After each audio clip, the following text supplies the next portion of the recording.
adolescents et les jeunes sont confrontés à plusieurs problèmes de santé sexuelle et de la reproduction.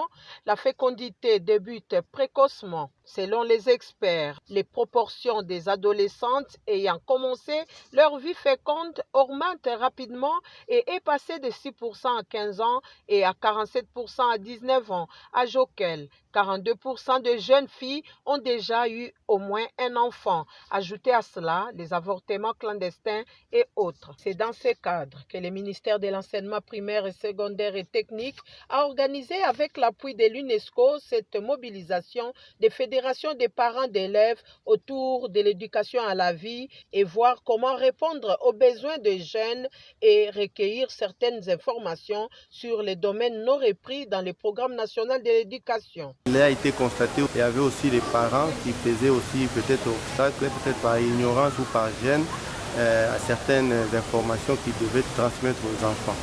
Alors ce qui a fait qu'on devait partager avec eux pour qu'ils aient connaissance qu'il y a un cours d'éducation à la vie familiale. Donc c'est un cours un peu particulier qui nécessite beaucoup d'informations et beaucoup de dialogue aussi entre la communauté, l'école et les gouvernements.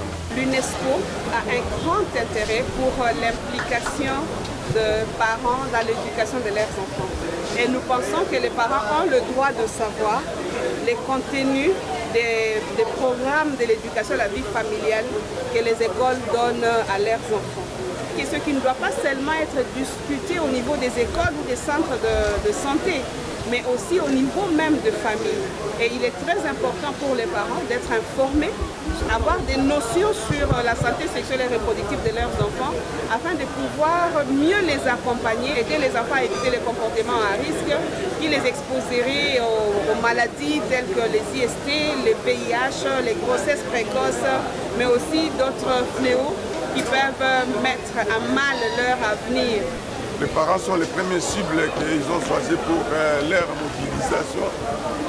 Nous savons aujourd'hui avec le comportement de nos enfants liés à la sexualité, le conflit au milieu scolaire, le parent ne peut pas être épargné puisque l'éducation des enfants commence à la maison. L'implication des parents dans l'éducation de leurs enfants s'avère nécessaire. Ils ont le droit de connaître les contenus de l'éducation à la vie familiale, ont dit tour à tour les intervenants. Une éducation sexuelle efficace demeure le moyen de fournir aux jeunes des informations scientifiquement précises et pertinentes, adaptées à leur niveau.